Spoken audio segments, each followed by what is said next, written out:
This is a Star News Brief. I'm Samuel Otieno. President William Ruto on Friday promoted Lieutenant General Francis Ogolla to become the Chief of Defense Forces in military changes that surprised many. General Ogolla's promotion and appointment to CDF was a dream come true. After a bruising election and a difficult political period last year, he was adversely named during the presidential election petition with former IEBC Chairman Wafula Chebukati, naming him among top state officials who put pressure on him to moderate results. But that taint did not stop President Ruto from making General Ogolla the first Chief of Defense Forces from Nyanza.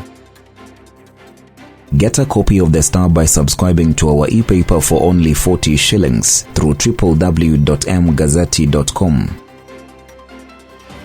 The unfolding events in Shakahola Forest, where police have exhumed well over 100 bodies, have shifted focus to a new protagonist, Pastor Ezekiel Odero of New Life Church. Odero has since been arrested and detained after police linked him to some of the victims of the horror deaths. What was the magnetism and charisma? We still can't fathom the appeal, but we will exhume it. This is all rather biographical at first.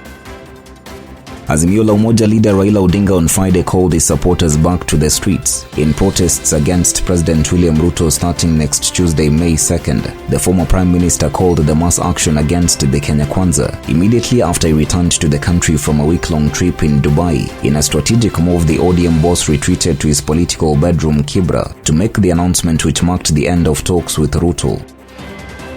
President William Ruto and opposition chief Raila Odinga sat for the second round of ugly street face-off after revelations that their talks have collapsed. Yesterday, President William Ruto gave the clearest indication that he has not struck any deal with Raila to avert the looming protests by the opposition. The tough-talking president dared Raila and his Azimio brigade to try and execute his violent and destructive protests.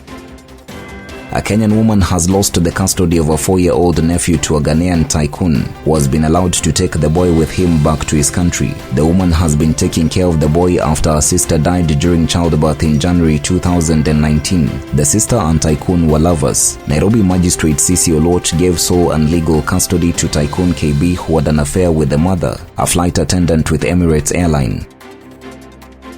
Get a copy of the Star by subscribing to our e-paper for only 40 shillings through www.mgazzetti.com.